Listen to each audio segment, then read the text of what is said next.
हिलाली साहब, अब आपने फिर एक नक्शा खींचा है। आपने फरमाया है कि इंडिया जो है इसने सीज फायर के ऊपर इसलिए एग्री किया है कि ये रीग्रुप, रीस्टॉक एंड रीअसेस करना चाह रहे हैं अपने टारगेट्स को, और ये जो पॉज आया है ये इसीलिए आया है। ये आप किस बुनियाद पे कह रहे हैं?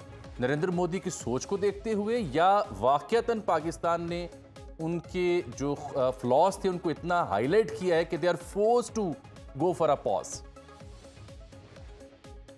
देखिए, ये जो हमने हिंदुस्तान को शिकस्त दी है, ये शिकस्त जो है ये मूडी के लिए खत्म हो गया। माने मूडी जो है इससे बच नहीं सकता। अब मेरे ख्याल में एक प्लान है कि मूडी को कैसे बचाएं, मोदी को कैसे बचाएं, और हम जो अपने आप के हाँ, और इसलिए कि ये नहीं बचेगा। हिंदुस्तान का इस वक्त क्या हालत है, खालिस्तान हो रहा है। वो बंगाल के पास वो 7 सिस्टर स्टेट्स वो भी अलग होना चाहते हैं। कांग्रेस भी इसके खिलाफ हो गया है, और अब तो पड़ा हुआ है। Modi is in very great trouble. तो ये जो सीज, और क्यों? इसीलिए कि वो एंटिसिपेट नहीं कर सका कि उनके जहाजों के साथ हम क्या करेंगे। बिल्कुल वो एंड उसको नॉलेज नहीं था कि हम किस व्हाट इज द स्टैंड, हमारा क्या कामयाबी है, क्या हमने हाइपरसोनिक, सुपरसोनिक और चीन के साथ किस किस्म का रिश्ता है। तो हमने अपने एयरफोर्स को अनबीटेबल बना दिया है, कंपेरेबल और even more to a western air force. India का तो एयरफोर्स तो कुछ नहीं है हमारे सामने अभी। हमने इनको इतनी पिटाई की है कि आधा इंडिया, हमारे प्लेन्स उधर आराम से जा सकते हैं। हम किसी जगह भी इंडिया की बॉम्ब कर सकते हैं, हम कुछ भी कर सकते हैं। ये है हिंदुस्तान का eastern this thing. They can not defend all India, इसलिए उनके पास they don't have the tools. उनके पास नॉलेज नहीं, टूल्स नहीं, मॉडर्न ये नहीं है, क्या कहते हैं, सिस्टम्स जो हैं, नेविगेशन क्या वो क्या कहते हैं जब बातें, वो जो डिजिटल सिस्टम्स नहीं है। नहीं, अगर हैं भी तो वो यूज कंप्यूटर्स कैन नॉट। बिल्कुल ठीक। जी, अब आप बात सुने। ये जो आप रीग्रुप की बात कर रहे हैं, रीस्टॉक की बात कर रहे हैं, आप कह रहे हैं कि कोई और ममालिक इनकी मदद को आएंगे इसलिए पॉज लिया है, मोदी दोबारा छेड़खानी करेंगे, ये मैं समझना चाह रहा हूं ना। फिर चिश्ती साहब के पास जाते हैं। एब्सोल्युटली 100%। इसलिए मैंने कहा था मेरे ट्वीट में कि ये तो एक पॉज है, ये रीटारगेट, रीअसेस, ये जो इनकी जो कमी थी उसको पूरा करने के लिए इनको चाहिए 10, 12, 20 दिन, पता नहीं कितना, शायद 1 महीना भी हो जाए, मगर मैं लिख के दे सकता हूं। मैंने कहा दिस इज माय असिस्टेंट, मैंने कहा कि ये फिर आएंगे, और ये जब इस वक्त शुरू करेंगे they will start from the rear, ये जो rear end of your air bases, और बॉम्ब करते करते आके आएंगे, ये आपको तबाह करेंगे। ये करना ये चाहते हैं। कैसे करेंगे? इनके दोस्त, कौन है इनका दोस्त? अब देखिए, मैं इनको जल्दी से एक आदमी का असिस्टेंट, जो उसका नाम जब मैं आपको दूंगा तो आप चौंक जाएंगे। उसने लिखा है, मैं अंग्रेजी में पढ़ता हूं, तर्जुमा का वक्त नहीं है। Israel and the United States have already begun arming India with advanced weaponry to outpace Pakistan's Chinese technology. The current ceasefire is merely a tactical pause for India to rearm. This wasn't India acting alone. It's clear it was prodded by Tel Aviv and Washington, drawing Pakistan into a conventional war with the sinister hope that exhaustion may force a nuclear response. That, I fear, is the trap to justify Western intervention and eventual disarmament of Pakistan. ठीक। इसका नाम है, ये किसने लिखा है? Air chief marshal मुजाहिद अनवर खान। देखिए, मैं तो एक डिप्लोमेट हूं, मेरी बात मत माने। मेरा एक असेसमेंट था, आप कह दें इस वक्त टीवी पे आके नहीं, ये बात ये देखें, नहीं, जो हम आपकी, करिए, जी हम आपकी असेसमेंट को बिल्कुल ध्यान से सुन रहे हैं। इस जंग से पहले भी सुनी, बाद में भी सुनी। हिलाली साहब, 2 चीजें आपसे मैं डिस्कस करनी है। एक तो डोनाल्ड ट्रंप साहब की ताजा स्टेटमेंट जो आज आई, वो कहते हैं मैंने पाकिस्तान और भारत को कहा था कि लेट्स स्टॉप इट, एक। फिर कहते हैं कि if you stop it we will do trade. फिर वो कहते हैं इफ यू डोंट स्टॉप, हम आपसे ट्रेड नहीं करेंगे। और फिर इन सब ने इत्तेफाक कर लिया, हम पाकिस्तान के साथ we are gonna do a lot of trade with Pakistan, with India, we stopped a nuclear conflict. ये डोनाल्ड ट्रंप इसका क्रेडिट ले रहे हैं। ये मुझे बड़ा मानी खेज बयान लग रहा है। आप क्योंकि सिफारतकारी के मुहाज को हम सबसे बेहतर समझते हैं, कैसे आप समझाएंगे अवाम को कि ट्रंप साहब क्या कहना चाह रहे हैं? अवाम को तो पहले चीज मैं बता दूं कि अमेरिका जो है वो इंडिया का एक स्ट्रेटेजिक एलाई है।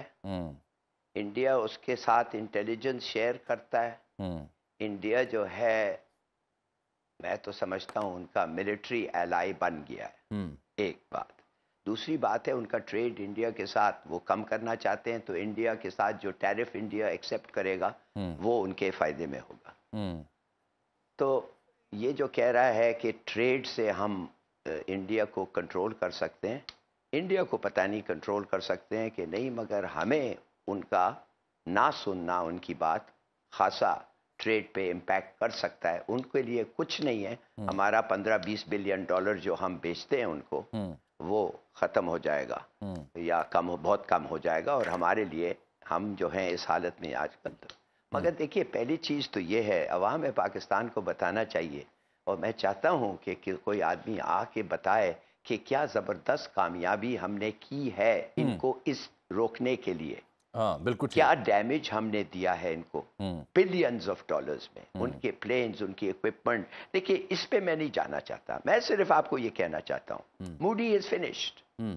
हमने एक इंतहा पसंद आदमी को moral right to rule in India खत्म कर दिया है। ये पाकिस्तान एयरफोर्स ने has ended the moral right of Modi to remain as prime minister of India, और ये बात बहुत बड़ी बात है। तो इसलिए अगर मैं कहता हूं कि इंडिया खत्म नहीं हुआ है, अभी अटैक करने की कोशिश करेगा, ये इसलिए मैं कह रहा हूं कि क्या वो ऐसे चले जाएगा, तो ये सोचना चाहिए। मगर हमने जो उसको शिकस्त दी है, और देखिए इंडिया का क्या हालत है as a result of our victory. क्या हो रहा है वो इंडियन स्टेट्स में, क्या खालिस्तान को तो एक जबरदस्त किस्म का ये मिला है, बूस्ट मिला है खालिस्तान मूवमेंट का। और वो जो नॉर्थ ईस्ट में है बांग्लादेश के साथ, बांग्लादेश ने बल्कि उन 7 स्टेट्स ऑफ इंडिया को कहा तुम हमारे साथ आ जाओ, हम अलग हो जाते हैं जी। सोचिए तो सही, this is a very big development. और इंडिया की हिलाली साहब अहम बात यह है, अहम बात इसमें यह भी है कि चाहे उनके साबिक चीफ ऑफ आर्मी स्टाफ हूं मनोज निर्वाणे, उनकी स्टेटमेंट बीबीसी पे लगी हुई थी कि फौजी के तौर पर मुझे हुक्म दें तो मैं जंग के लिए जाऊंगा, लेकिन ये मेरी पहली तरजीह नहीं होगी। वो कह रहे हैं कि जंग कोई रोमानवी या बॉलीवुड की फिल्म नहीं है। या फिर उनके जो जनरल PR शंकर हैं, वो कह रहे हैं कि पाकिस्तानी जानते हैं चाइनीज़ वेपन को यूज़ करना चाइनीज़ से बेहतर। या फिर उनके जो तज्जिया निगार हैं प्रवीण स्वाने, वो 5-6 निकात हाईलाइट करके पाकिस्तान ने जो सुपरियॉरिटी कायम की है, यानी with in from with in India, जो उनके साबिक चीफ हूँ, जर्नैल हूँ, उनकी अपोजिशन हो, जिस तरह के सवाल उठा रही है, तो मुझे लगता है ये बात आपकी दुरुस्त है कि I think it's the beginning of the end of Modi. Yes, और ये हंस रहे हैं, उसको देखने के साथ लोग हंसते रखते हैं। पूरी दुनिया में कार्टून्स बना हुआ है मोदी के। देखिए इस किस्म के आदमी और इस किस्म के इमेज के साथ he cannot continue to rule India. अगर पॉलिसी भी हिंदुस्तान की तो शायद कभी भी नहीं चेंज हो, जो भी आया। मगर एक बात मैं आपको बताता हूं, मोदी का moral right to remain in power खत्म हो गया है। अब बात सिर्फ यह है कि नहीं कि कैसे जाएगा। This is the only discussion. क्या इलेक्शन में होके जाएगा कि फिर एक दफे और कोशिश करेगा कि वो जो मैंने वादा किया था मेरे लोगों को फतह मुसलमानों के ऊपर, वो मैं दूंगा। इसलिए हमें तैयार होना चाहिए, हमें हर वक्त हर मिनट के लिए तैयार। मगर what we have done is incredible. बिल्कुल ठीक, इनक्रेडिबल, बिल्कुल ठीक। किसी को उम्मीद और इम्कान नहीं था। लेकिन इसमें एक अहम बात यह ना कि स्ट्राइक के नतीजे में मसला कश्मीर, जिसके ऊपर इंडिया एक सर्टन स्पिन देता था कि ये तो कोई आलमी मसला नहीं है, वो हाईलाइट हो गया। ट्रंप की स्टेटमेंट में उसका जिक्र है कि वो इसको हल करवाने की कोशिश करेंगे। बिल्कुल, ये तो देखिए उनका पूरा डिप्लोमेटिक एडिफिस क्रम्बल हो गया है। वो अभी कहता है, उसको अमेरिका ने कहा है तुम सीज फायर पे, इंडस वाटर ट्रीटी पे बात करोगे, कश्मीर पे बात करोगे। माय गॉड, तो रहा क्या है इंडिया का? Kashmir no longer bilateral, Kashmir multilateral हो गया है। शिमला एग्रीमेंट के तुमने खुद वायलेट किया है सिंध एग्रीमेंट को अगर तुम मल्टीलैटरल पे जाते हो, और तुम्हें जाना पड़ेगा इसलिए कि इस शर्त ये था ये सीज फायर पे, the Kashmir is now again an international issue. देखिए बात सिर्फ ये है, it is such a huge blow to booty, जैसे मैं आपको कहता हूं कि ये रहना नहीं चाहिए, इसको इस्तीफा देके ना पार्लियामेंट्री सिस्टम इस्तीफा देके अट जाता। भाई तुमने एक जंग हार गई है। और हिंदुस्तान का मीडिया का क्या हर्षर हुआ है, हिंदुस्तान के मीडिया के ऊपर हाइनास और कुत्ते की तरह ये जो भोंकते थे, ये बख्शी और ग्वारा, बख्शी तो अब रो रहे हैं, हो गया वो आ कैसे रहे हैं टीवी पे? नहीं जनरल बख्शी तो अब रो रहे हैं। एग्जैक्टली जनरल एग्जैक्टली ये जहां हिलाली साहब ने जहां बात खत्म की, ये वही जनरल बख्शी हैं जो ललकारते थे, ये वही अर्नब गोस्वामी है जो पागलों की तरह काटने को दौड़ते थे, मेजर गौरव आर्या साजिश थ्योरियां लेके आते थे, और अब वही जनरल बख्शी बैठ के कह रहे होते हैं कि कल तक पाकिस्तान भीख मांग रहा था, कर्ज मांग रहा था। भाई इस मुल्क ने क्या हाल आपका कर दिया है, ये खुद एतराफ़ जनरल बख्शी कर रहे हैं जो वॉर मोंगर्स हैं, जो जहर उगलते थे। अब जब वो एतराफ़ कर रहे हैं, I think this should be the end for the Modi. Zafar Hilali साहब, आपके कीमती वक्त का बहुत शुक्रिया। आपसे बात करते दिल तो ये चाहता है कि और लंबी गुफ्तगू होती रहे और नाज़रीन भी इससे महजूज़ हूँ और फ़ायदेमंद हूँ, मालूमात लें, तज्ज़िया लें, लेकिन क्या कीजिए वक्त आड़े आ गया है।